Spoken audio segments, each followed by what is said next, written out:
Thanks, Laurel. I was thinking of when you said, what does faith look like? I don't know if any of the kids are still listening. Maybe one, two, my kids, are you still listening?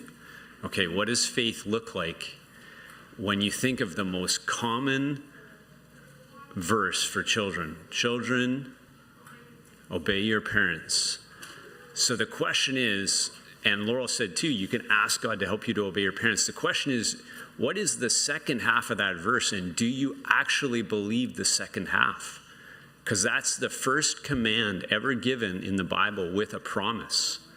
So the question is, when we say, what does faith look like? Faith, and this is for adults too, is do we believe the promises that God gives? If we believe the promises, all of a sudden when we're thinking, I don't want to obey mom and dad, you go, wait a minute, it said that it may go well with me and that there was promises tied to this. Well, I want those promises, and I believe God will give them to me if I obey. So there you go. That's what I was thinking of when I was thinking, what does faith look like? Okay, I want to continue talking about Peter. We talked about Peter Friday night. For those that were there, hopefully it is going to be maybe a little bit of a repeat, but hopefully there's still things there. Joel graciously sends out the email before and tells us what we're looking at, and so I read John 18, and I'm not going to ask you to raise your hand, but I will tell you there's times when I pre-read what we're going to cover Friday night, and I look at it and I go, you know what, there's lots, this is going to be a good Bible study. There's lots here to talk about. And then there's times when I look at it and I'm like, I'm not sure what we're going to talk about for 45 minutes or however long it is. And I will tell you, Friday night, reading John 18, that it was one of those where I was like, I don't know what's here to talk about for 45 minutes. And yet it proved out to be really encouraging, as I think the Lord was showing us things, even while we were looking at it. At least for me, we're seeing things. I think 2 weeks ago or so, I went off for a week for work to a course, for a pretty intensive course to a school.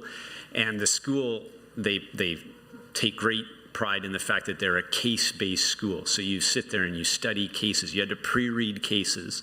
And then you read these cases, and then you talk about the case, and you see what you can learn from the case that can apply to your life. And I feel like Peter is a great case study. So we're going to do a little Ivy School of Business type case study this morning on Peter, and see out of this, I think some of the things we already saw Friday night, but I have been pondering on it since then, so I wanted to talk about it. Peter, the start of Peter, it seems the very first, I'm kind of guessing on this, things aren't perfect. John is not necessarily written, the book of John isn't necessarily written in chronological order, but if you look at it, that seems the first interaction that Peter has with Jesus is in John 1, 40 to 42.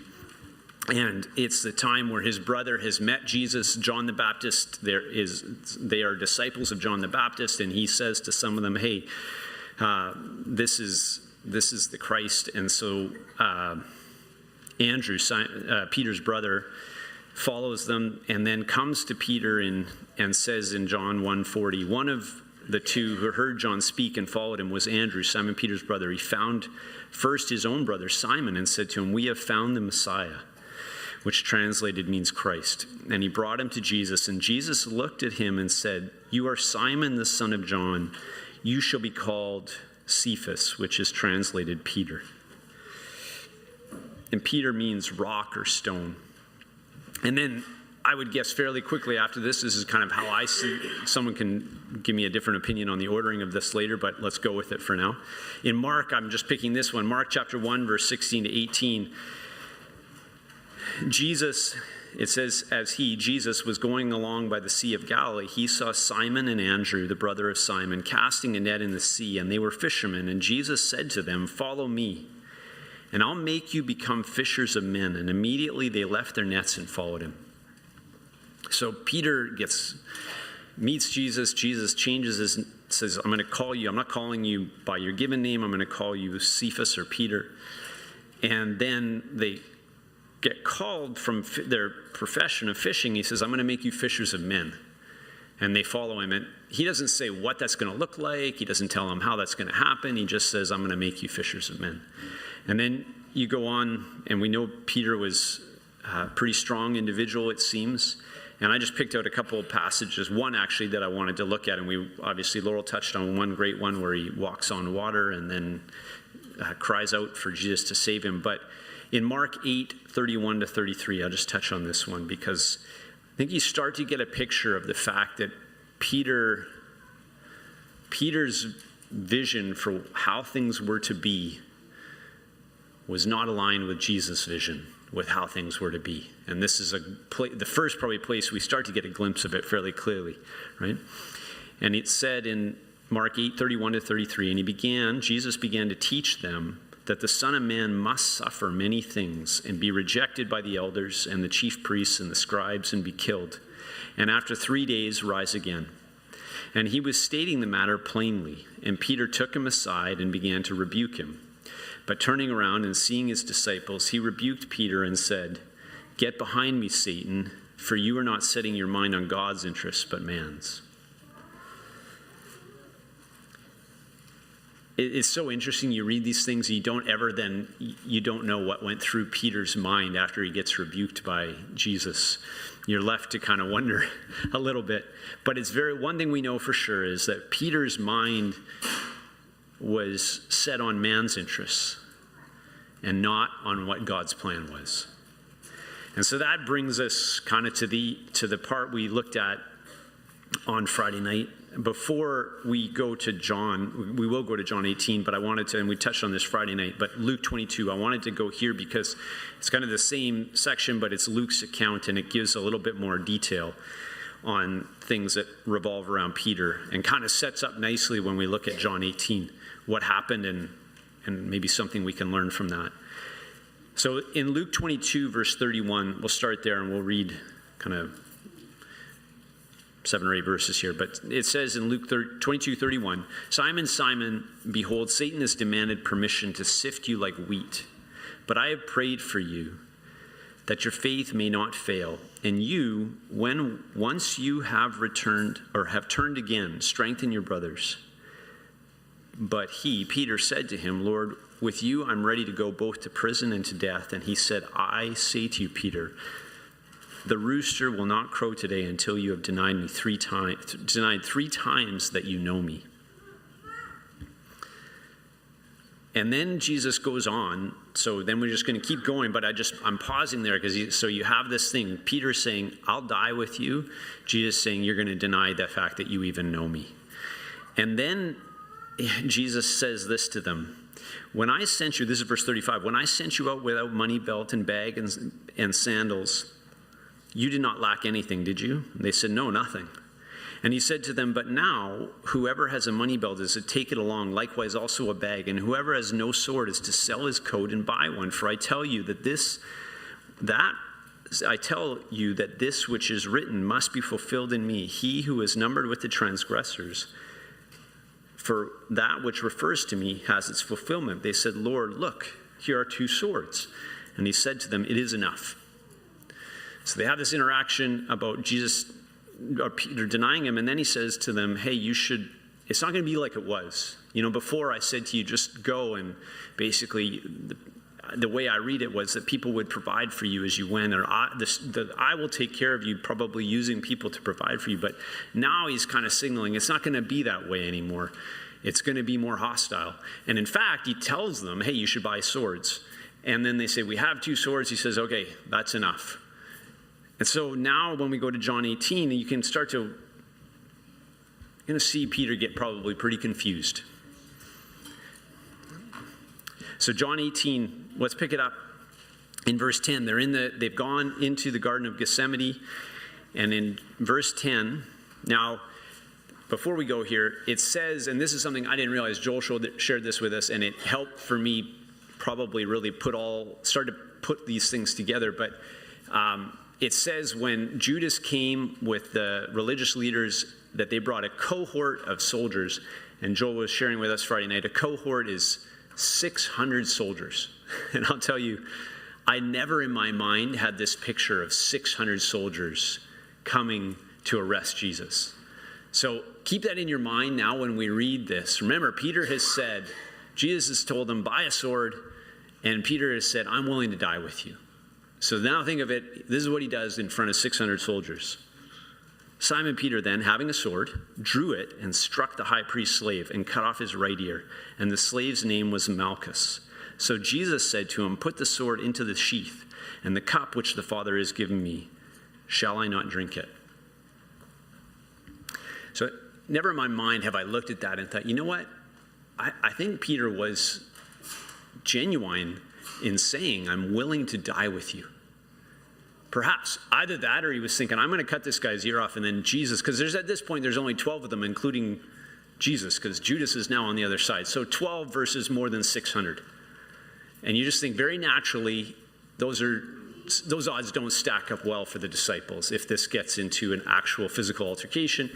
So I was like, wow, you know what? I think Peter was like, he was in some measure following through on what he'd said. Lord, I'm willing to die with you. But this is now where everything starts to kind of fall apart for Peter. Because the first thing I was thinking this morning, I was thinking about this. What was Peter's thought? This is probably right there where all of a sudden Satan just comes in. Why did he tell you? He just told you to buy swords. Now he's telling you to put your sword away. All of a sudden you could just, in my mind, maybe it's just me, I could see this doubt and questions and confusion start to swirl in Peter's mind. And then it just gets layered on, because what happens next? Something that Peter never, ever, I don't think in his mind would have envisioned, is that Jesus is then arrested and taken away by these 600 soldiers. And so now things are just total, you could just imagine. So what happens is, now it says, sorry, I'm going to bounce around a bit because I'm going back to Luke 22, and I apologize for the bouncing around, but I'm trying to pick out the points where because some of this accounts of this give more of the picture of Peter. So Luke 22, Luke talks quite a bit about Peter in detail here. So we're going to start in verse 54. So now he's been arrested. It says, having arrested him in Luke 22, 54, they led him away, they led him away to the house of the high priest, but Peter was following at a distance. So Peter didn't flee. Maybe he did temporarily just to get out of sight, and then he's following. And you could just imagine in his mind, there's probably a million things going through his mind. After they had kindled a fire in the middle of the courtyard and had sat down together, Peter was sitting among them, and a servant girl, seeing him as he sat in the firelight and looking intently at him, said, this man was with him too, but he denied it, saying, woman, I don't know him. A little later, another saw him and said, you are one of them too. But Peter said, man, I am not. And about an hour had passed, and another man began to insist, saying, certainly this man was also with him, for he is a Galilean too. But Peter said, man, I don't know what you're talking about. And immediately, while he was still speaking, a rooster crowed, and the Lord turned and looked at Peter. And Peter remembered the word of the Lord, how he had told him, before a rooster crows today, you'll deny me 3 times. And he went out and wept bitterly. And so you see the culmination of what Jesus had said was going to happen. But I was sitting there Friday night going, how did it go from the standpoint where he's willing to cut off this guy's ear and almost start the fight, so to speak, with these 600 soldiers, and really in a lot of ways basically kind of commit himself to be willing to die with Jesus, just like you said he was, to the place that he won't even acknowledge that he knew the man. Like, what changed? And we see what changed. What changed was things started to happen that were outside of Peter's expectation, outside of maybe his plan. This was never in Peter's mind that this is how things were going to go down, that he's confused. Jesus said one thing. It feels like Jesus said one thing, and then he's saying another, and then all of a sudden he gets arrested, and everything is going opposite of how he would have expected. And then Peter's faith clearly is being shaken tremendously. And that's what it said. Peter, Simon, Simon, Satan has asked permission to sift you like wheat, right? How is he sifting him like wheat? You probably just imagine the battle. And remember, the battle so often is in the mind. So he's just shaking him tremendously. So I'm not going to go through every verse. What happens after this? we know Peter leaves and he's weeping, and then 3 days later, him and John, I think it is, run up after one of the women comes and tells them that they've taken Jesus. They go up. They see that it's true, Jesus isn't there, because Peter just runs straight into the grave. And then they leave, and this is Mary, I think it is, sees who she thinks is the gardener, and it's ultimately Jesus. And she comes back and tells them, but you don't get the sense Peter really believed it. And then even still, Jesus meets with them, I think 2 times, when he comes into the room, a couple times. But in the end, we get to John 21, right? So we still don't know fully what's going on in Peter's mind, but it says in John 21, verse 3, Simon Peter said to them, I'm going fishing. And they said to him, we'll come with you. They'll go out and go into the boat, and that night they caught nothing. So I just take this as he's kind of like, oh, I'm just going to go back and I guess get back to work. 3.5 years he'd given up following Jesus, but now it's just none of it makes sense anymore, so I'm going to go fishing again and go back to what I know.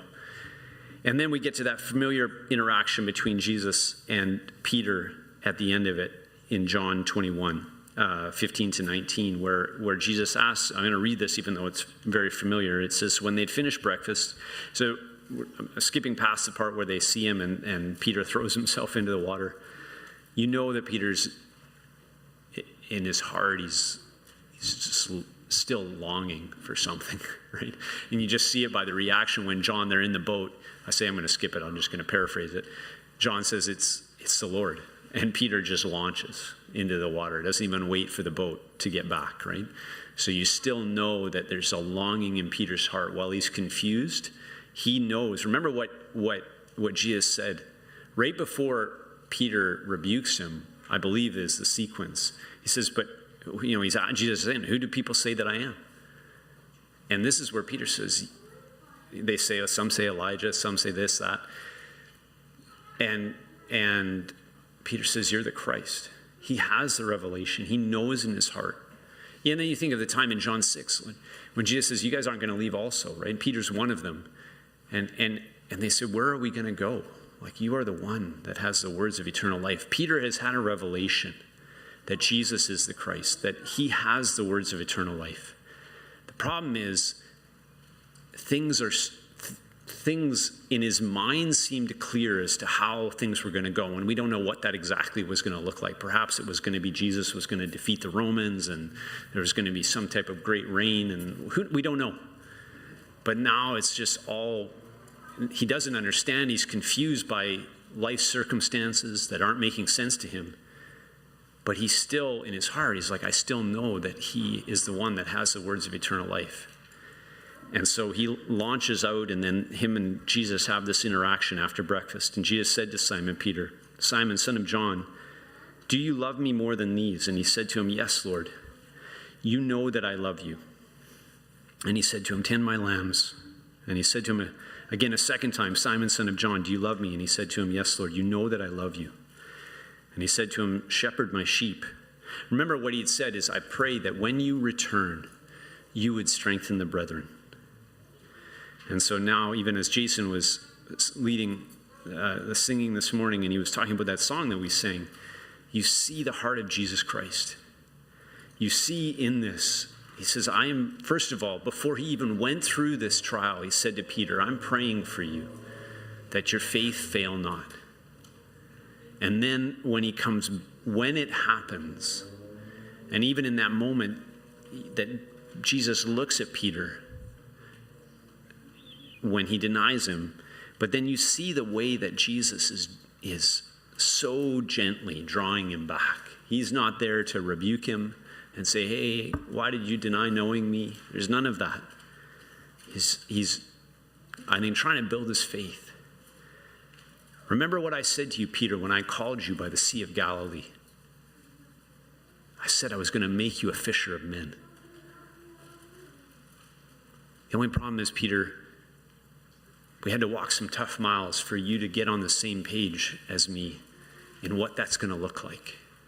And I had to strip away a lot of your own ideas and your own strength and all of these things and get you to a place that I can truly use you to be a true fisher of men.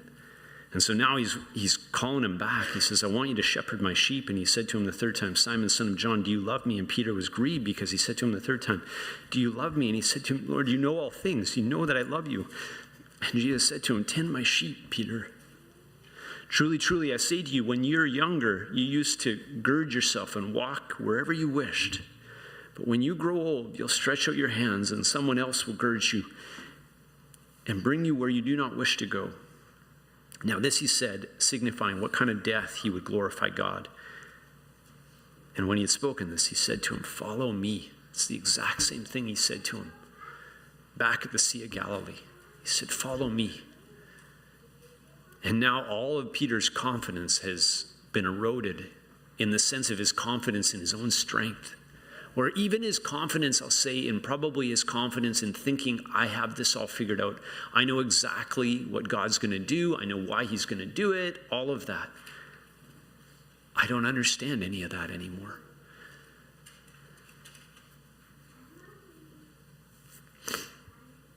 And so I was thinking about this, and I was thinking about, man, Lord, what are other examples in the Bible where you took people through that they didn't understand what you were doing? Or why you were doing it. And I just thought, man, almost every story we know in the Bible is a story of somebody going through things that they didn't understand. Right? I'll rattle off a few, because I just start from the beginning. I start in Genesis. Noah, that one I'm sure you could dive into. I get to Abraham. I think Abraham, right? Just waiting. And then I got this figured out. My wife's given me a great suggestion. I'm going to take my maid. And that's how God needs my help. Just like Jesus needed Peter's help, right? Don't worry, Jesus, I got a sword. I got this, right? And it doesn't ever, and then when it all gets cleared up for Abraham, he says, Abraham, that was never my plan. My plan was always that you'd have this son through Sarah. Then he says, okay, now I want you to kill him. Like, you just have to see it. Then you get to the Israelites coming out of Egypt, and he hems them in front of the Red Sea. And they just think, it's actually very similar to this situation. You've got this Egyptian army just pouring down on top of you. Right? Because God had to teach them. And then the part that I was reminded of this morning, they go through the wilderness, and there's so many things that happen in the wilderness that they don't understand. What does Moses say? There's a verse that is, I remember somebody sharing with me many years ago. Actually, I think it was through a book I read, but it says in Exodus 33:13, this is Moses talking to God. And it was at the time where God had said, I'm not going to, you can go into the promised land. I'll send an angel. I'm not going. I'm so done with with these people that I had chosen. And Moses is in a lot of ways almost, I'm going to use the word arguing. He's debating with God. But he says this one thing, and in there, Moses says, he says, if you don't go, I'm not going anywhere. But this one, Exodus 33:13, he says, therefore I pray you, if I have found favor in your sight, let me know your ways, that I may know you, so that I might find favor in your sight. Consider too that this nation is your people. Remember, what is he says, let me know your ways that I might know you. I think Moses had a revelation. Think of Moses' life, right? Moses, at the age of 40, we get an indication. What happened at the age of 40? It seems from something that happened, I think it was when Stephen talks about it. I can't recall where it is in the New Testament, but you get a glimpse of the fact that he had a revelation that at the age of 40, Moses seemed to have a revelation that God was going to use him somehow to deliver God's people. And that's when he goes and he sees this Egyptian soldier beating an Israelite, and Moses steps in and kills him. And probably in his mind, he thought, I guess this is it. These people are going to see I'm here to save them. And in the end, he gets afraid and he flees for 40 years. And he's guiding sheep in the wilderness. And you could imagine if he did have some revelation from God that he was going to somehow use him to take the people out of out of Egypt, I'm sure in those 40 years in the wilderness, that thought was gone. He was probably, it's like, I guess I blew it. And yet he doesn't realize that God is stripping him down and stripping him down to the point where when God says to him eventually in the burning bush and all of that interaction, Moses is like, I can't even speak, Lord. I can't. You got to find somebody else, right? His confidence has been totally stripped away. And I would say he lacked, we see the way he asked for God to send somebody else is not right. God was upset with him because he needed faith that God would give him the words. And then he brings Aaron, right? And then Moses sees all of these things. He sees the way God uses the plagues and how he takes them through the Red Sea. And he sees all the ways that they led them for this time in the wilderness. And I think Moses clearly has a revelation. Lord, your ways are not my ways. I need to understand your ways, Lord. And that's where he's crying out. He says, Lord, I'm not going anywhere without you. You had this revelation, because if you don't go with us, how will people know that we're your people? But then he says to him, he says, Lord, I need to know your ways so I can know you. And in Hebrews chapter 3, we see, and it reminded me of this verse this morning, right? We see why God was upset with the Israelites. He was frustrated with them. He says there, I just cut and paste in here 7 to 11, but I think it'd probably be 8 or 9. He says in there, therefore I was angry with this generation and said, they always go astray in their heart, and they did not know my ways. As I swore in my wrath, they shall not enter my rest.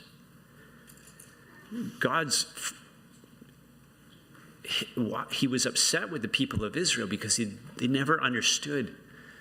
Why was it that they kept having to be hungry? Why was it they kept having to be thirsty? Why was it they kept having to go through these trials? He was trying to teach them things, but they didn't realize that. Their hearts were not open to realize he wants us to cry out to him and not want to go back to Egypt, where we think we had it so good in Egypt, right?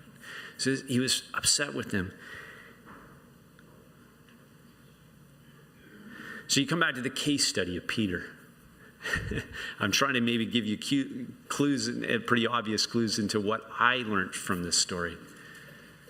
I was just thinking how it's so easy for us when things happen in life that are outside of what we would expect or that we don't understand, that it shakes our faith. It shakes us, right? Like, why is this happening? Why is this happening, Lord? I've seen it in my own life many, many times. I think of one circumstance. Many years ago, I wrecked my knee mountain biking, and it bothered me off and on. And I probably told you this, but I remember finally seeing somebody, and they said, "You know, we need to operate." And I happen to know probably the best surgeon in Vancouver. I'm going to get you to see him. And I was like, "This is great. Finally, this problem with my knee is going to get solved." And so I remember, and I was just like, wow, this is amazing. He knows like the best surgeon. He's the guy I went to school with him. So I go out to see the surgeon, and he has a student working with him. And so I see the student first. And I remember actually having to walk the stairs up to his office. And my knee bothering me just walking the stairs.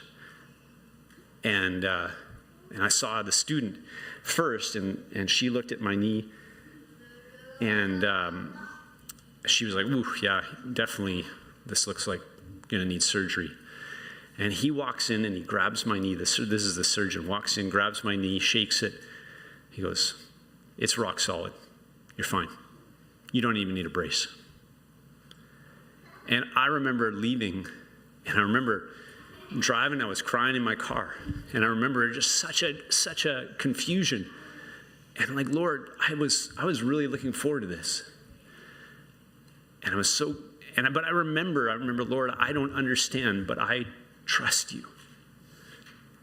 I trust you. And I mean, it's a natural example. Today, many of you know what I enjoy doing. I've never had surgery, and I don't ever wear a brace. So the surgeon was right. But, it's those things that just shake you. And in the time, it was a big thing, right? To each of us, it's different. Someone could look at that and go, whatever, it's not a big deal. But in those moments where something happens we don't understand. The question is, are we at a place to be able to say, Lord, this is where we so often quote Proverbs 3, 5, and 6. Trust in the Lord with all your heart and don't lean on your own understanding. In all your ways acknowledge him and he'll make your path straight. It is an awesome verse. It puts our faith to the test, though, when you're in a situation you don't understand. To be able to say, Lord, I don't understand. Lord, I don't like this. Because that was my circumstance of the simple example I shared with you. I was upset. I didn't understand. I didn't like it. And yet I choose to trust you. And this is, like Laurel said, what does faith look like? This is actually a huge example of where faith can be made real or be proven to be lacking. When things happen that are contrary to what we're thinking, contrary to what we want. And the question is, can we trust him? Do we believe? This is also the time we say if we all say, do we believe in the promises of God? We'd all raise our hand and we say we believe in the promises of God. But then all of a sudden when these things happen and it tests our faith, then all of a sudden it's like maybe that verse pops into mind, but God is working all things together for good for those who love him. Can we say, Lord, I don't understand, but I'm trusting that you're working all things together for my good, even though it's different than how I saw this playing out. So that's what I look at when I look at Peter. I think, man, and then you see if we carry on in Acts, and when we're looking at Peter,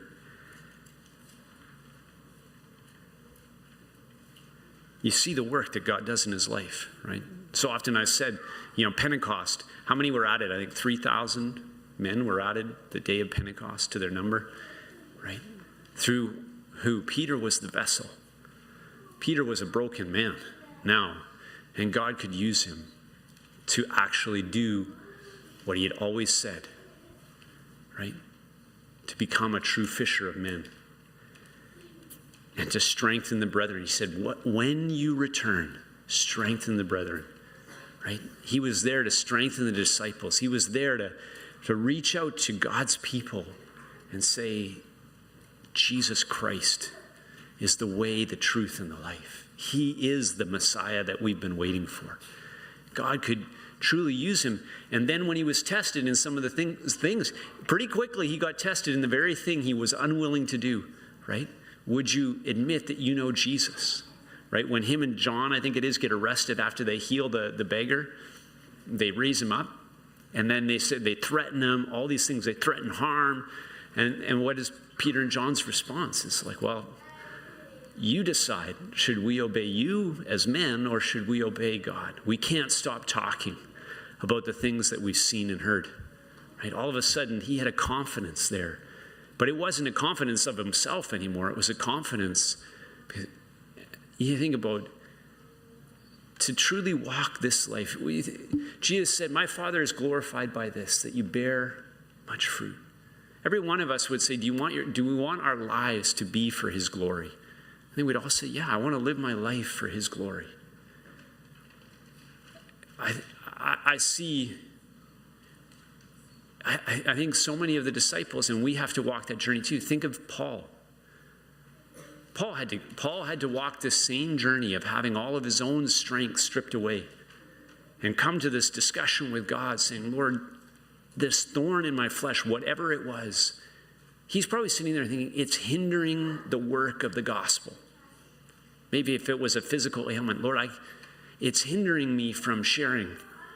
Can you just remove it? He doesn't say it's hindering me, but you can imagine probably what's going through Paul's mind. Lord, this is just a nuisance. And yet Jesus is sitting there and says, Paul, it's actually helping the gospel because my strength is made perfect when you're weak.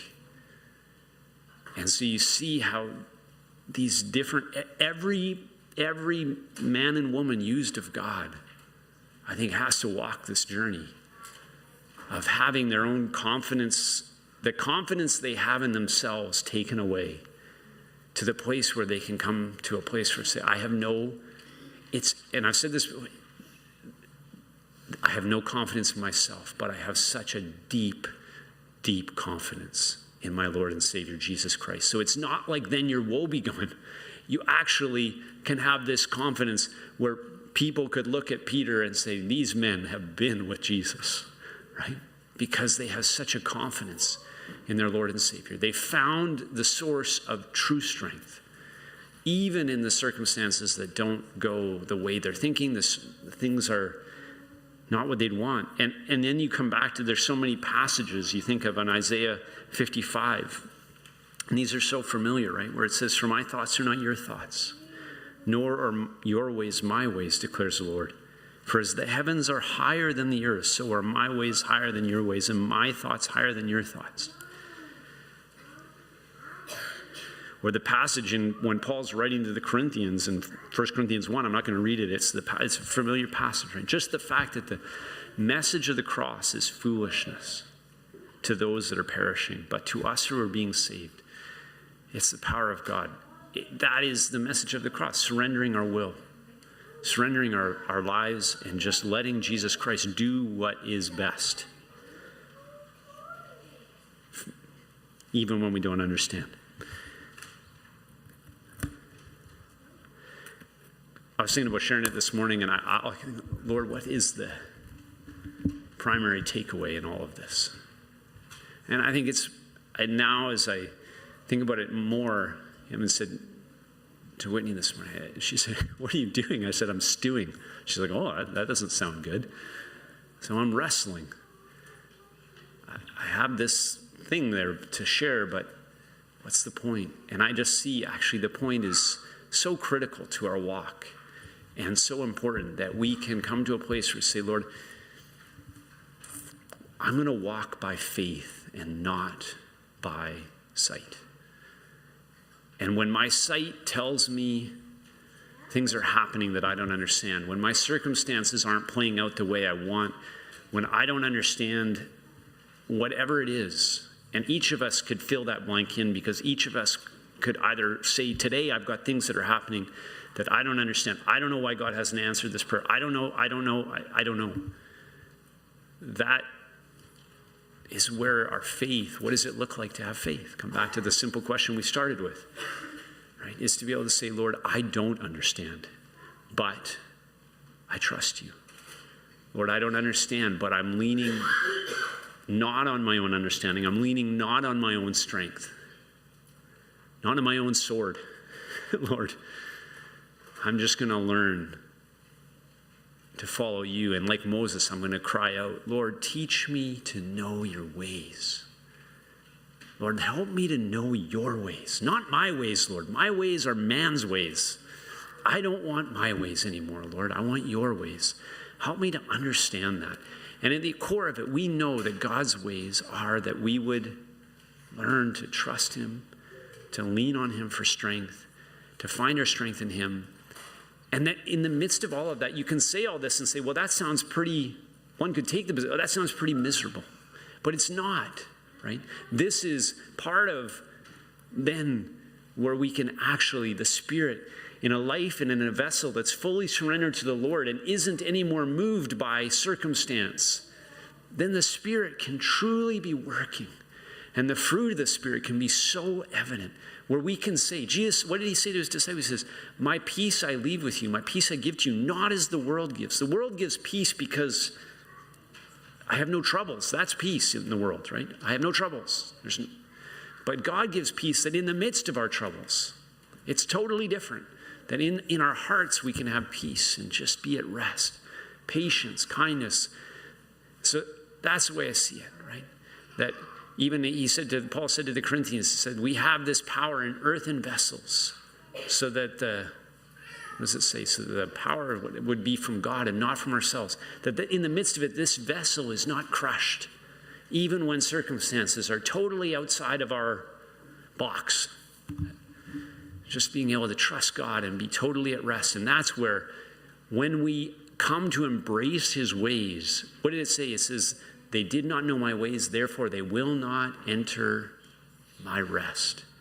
But when we come to say, Lord, I want your ways, I want to understand your ways, I want to embrace your ways, even when they're different than my ways, then all of a sudden we can have rest in the midst of whatever the Lord allows, which is for our good, and we can trust him in that. So hopefully, in the midst of a look at Peter and seeing the way that the Lord worked in his life, that we can see perhaps maybe even now you could look at circumstances in your own life and say, Lord, you know what? I've been fighting you on this thing, and I want to stop. I want to just trust you that you are working this for my good, even if I don't understand it.